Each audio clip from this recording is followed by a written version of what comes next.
నమస్తే. మీరు మానవ పరిచయం ధారావాహిక యొక్క నిర్ణయాత్మక ఎపిసోడ్ను వింటున్నారు. గత ఎపిసోడ్లో వివేకం మరియు ప్రేమ విజయం సాధించాయి. నాసిర్ మరియు సబా సమాజాన్ని, ఛాందసవాదాన్ని పక్కన పెట్టి కోర్టు వివాహం చేసుకున్నారు. నాసిర్ తల్లి షనాయాను తన దగ్గర పడుకోబెట్టుకుంది. ఆ కొత్త జంటకు సంతోషకరమైన మొదటి రాత్రి మొదలైంది. వివాహ రాత్రి నాసిర్ సబాకు ఇచ్చిన బహుమతి మరే ఇతర బహుమతి కంటే చాలా భిన్నమైనది. నాసిర్ ఇలా అన్నాడు, ఈ బహుమతిలో నేను నీకోసం ప్రతి విషయాన్ని సేకరించి తీసుకువచ్చాను. సబా కుతూహలంతో ఆ ప్యాకెట్ విప్పినప్పుడు ఆమె ఆశ్చర్యానికి లోనైంది. అపూర్వమైన బహుమతి, ఆ ప్యాకెట్లో పుస్తకాలు ఉన్నాయి. సబా అడిగింది, ఈ పుస్తకాలు ఎందుకు? నాసిర్ సంకల్పం. నాసిర్ సమాధానం ఇచ్చాడు, నువ్వు ఉన్నత విద్య చదవాలని నేను కోరుకుంటున్నాను. నువ్వు ఆటోమొబైల్ ఇంజనీర్ అవ్వడం చూడటం మాకు ఎంతో సంతోషాన్నిస్తుంది. సబా ముఖం కమలంలా వికసించింది. పరిస్థితుల ప్రభావంతో ఇంటర్మీడియట్ తర్వాత చదువు ఆపేయాల్సి వచ్చిన సబా ఇలా అడిగింది, అసంపూర్ణంగా మిగిలిపోయిన నా ఈ కలల గురించి మీకు ఎలా తెలిసింది? దీని తర్వాత నాసిర్ మరియు సబాల మధ్య తాత్విక చర్చ మొదలైంది. ఇదే ఈ కథ యొక్క మూలతత్వం.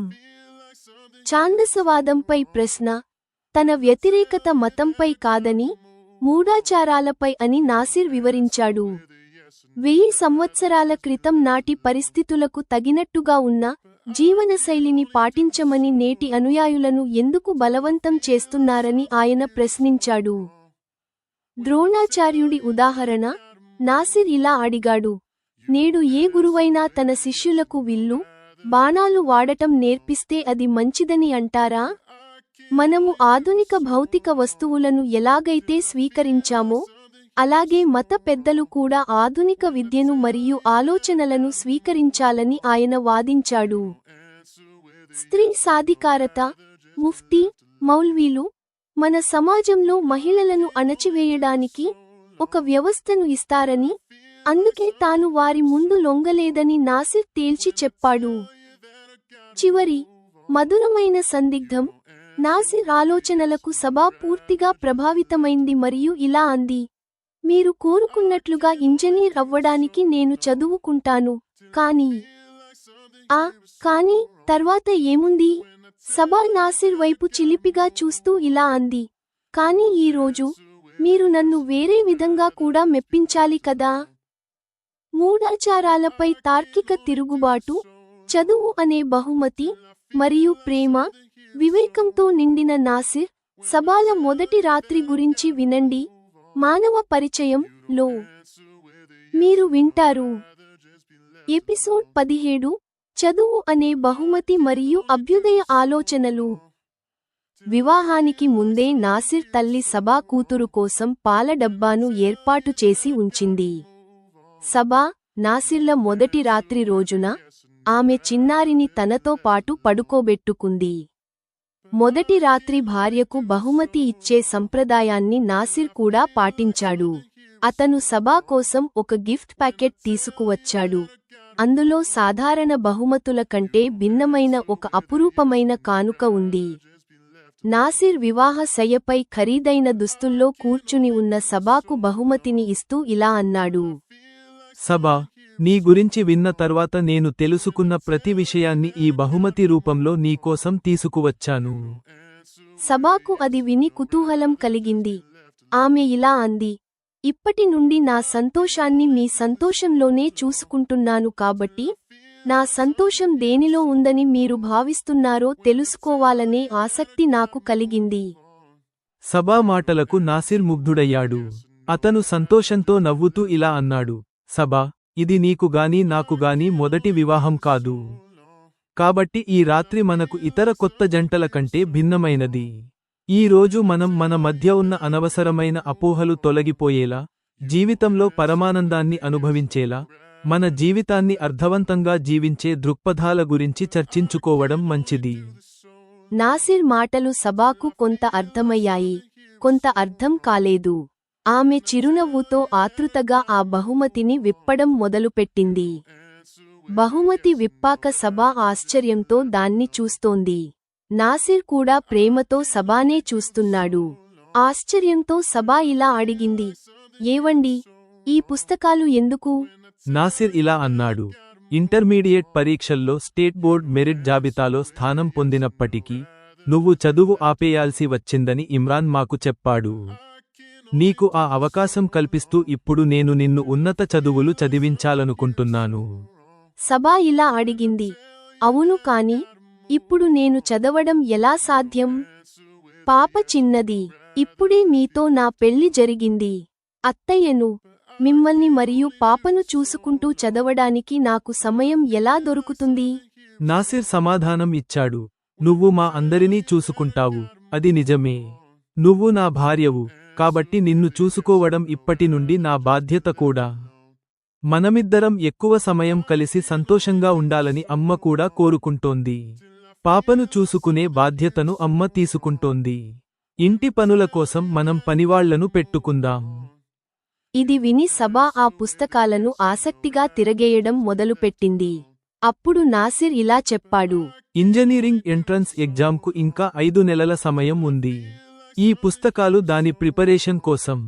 నీకు కావాలంటే కోచింగ్ కూడా ఏర్పాటు చేద్దాం.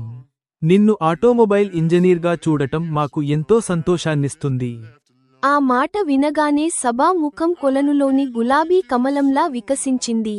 ఆమె ఆశ్చర్యంతో అడిగింది, అసంపూర్ణంగా మిగిలిపోయిన నా ఈ కలల గురించి మీకు ఎలా తెలిసింది? ఈ కల గురించి ఇమ్రాన్ భాయీజాన్కు కూడా తెలియదు. నాసిర్ ఇలా అన్నాడు, సబా, ఇంటర్ మ్యాథ్స్, సైన్స్లో మెరిట్ వచ్చిన అమ్మాయి కల ఏముంటుందో మౌల్వీలకు అర్థం కాకపోవచ్చు కాని నాకు అర్థం చేసుకోవడం ఇప్పుడు చాలా సులభం. నాసిర్ అలా అనడంతో సబా ఇలా అడిగింది, మీకు ముఫ్తీ మౌల్వీలంటే అంత కోపం ఎందుకు? అందరూ ముఫ్తీ మౌల్వీలు చెడ్డవారు కాదు కదా? నాసిర్ ఇలా అన్నాడు, నువ్వు చెప్పింది నిజమే సబా. అందరూ ముఫ్తీ మౌల్వీలు చెడ్డవారు కాదు. నిజానికి మెజారిటీ మౌల్వీలు మంచివారనే చెప్పాలి. సబా ఆశ్చర్యంతో అడిగింది, మరి మీరు అలా అంటున్నప్పుడు మన నికాహ్ కోసం మీరు క్షమాపణ అడగడానికి ఎందుకు సిద్ధపడలేదు?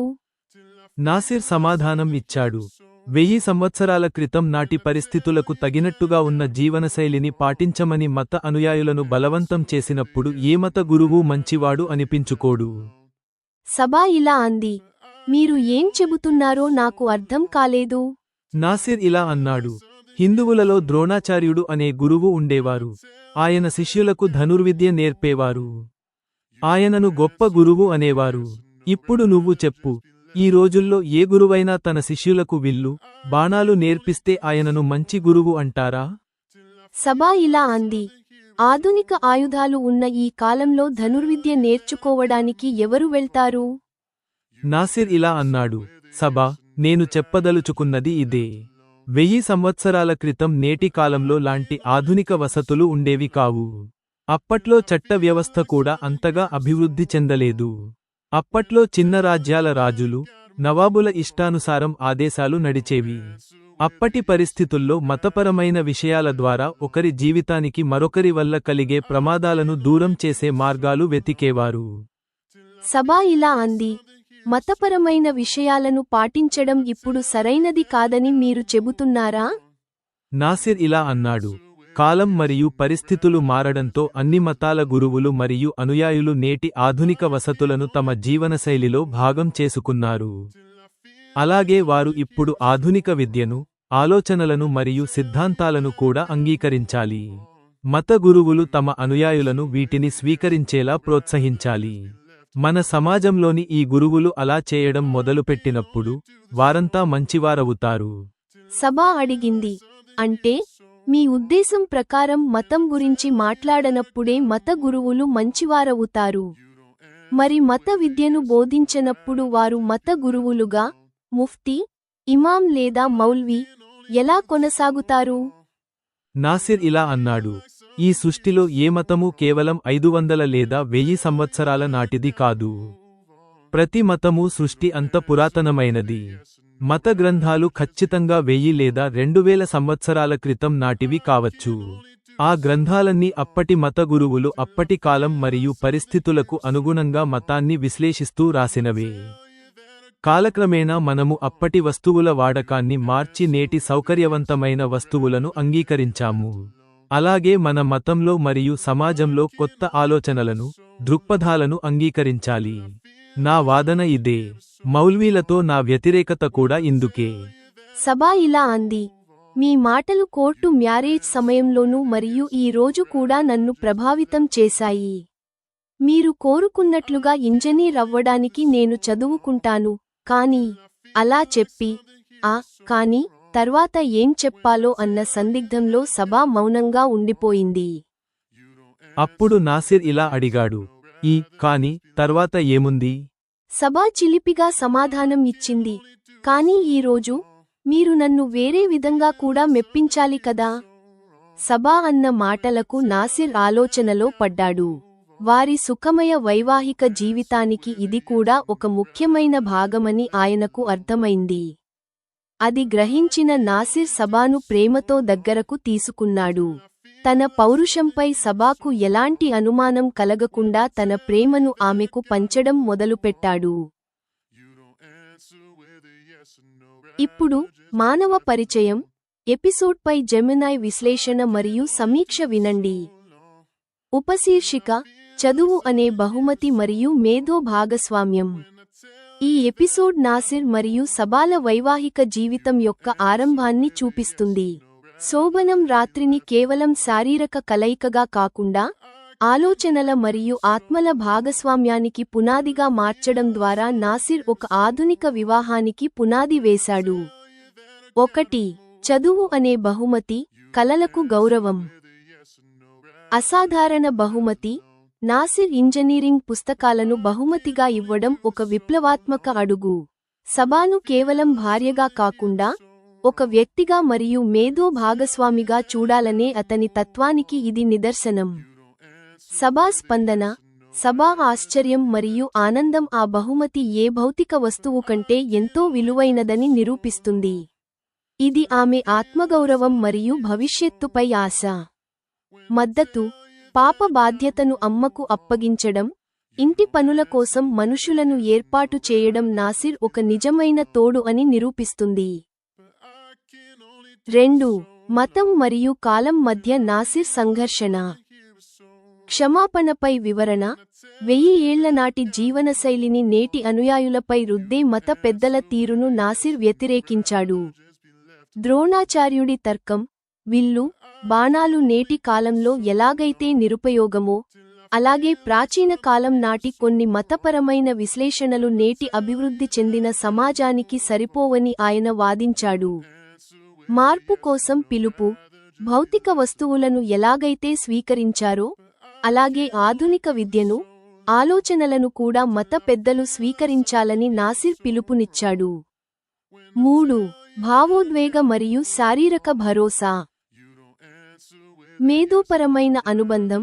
వివాహ రాత్రిని ఆలోచనల మార్పిడికి వేదికగా మార్చడం ద్వారా వారి బంధం బలపడింది. సబా చిలిపిదనం. సబా చివరలో అన్న మాటలు ఆరోగ్యకరమైన వైవాహిక జీవితానికి అవసరమైన అనుబంధాన్ని సూచిస్తాయి. నాసిర్ స్పందన. సబా మాటలకు నాసిర్ వెంటనే స్పందించడం వారి బంధం మేధోపరంగా, భావోద్వేగపరంగానే కాకుండా శారీరక పరంగా కూడా సంపూర్ణమైనదని నిర్ధారిస్తుంది. ఈ ఎపిసోడ్ నాసిర్ మరియు సబాల బంధాన్ని పరిణతితో, అవగాహనతో స్థాపించి ముందు కథకు బలమైన పునాది వేసింది. ఎపిసోడ్ 17 సమాప్తం.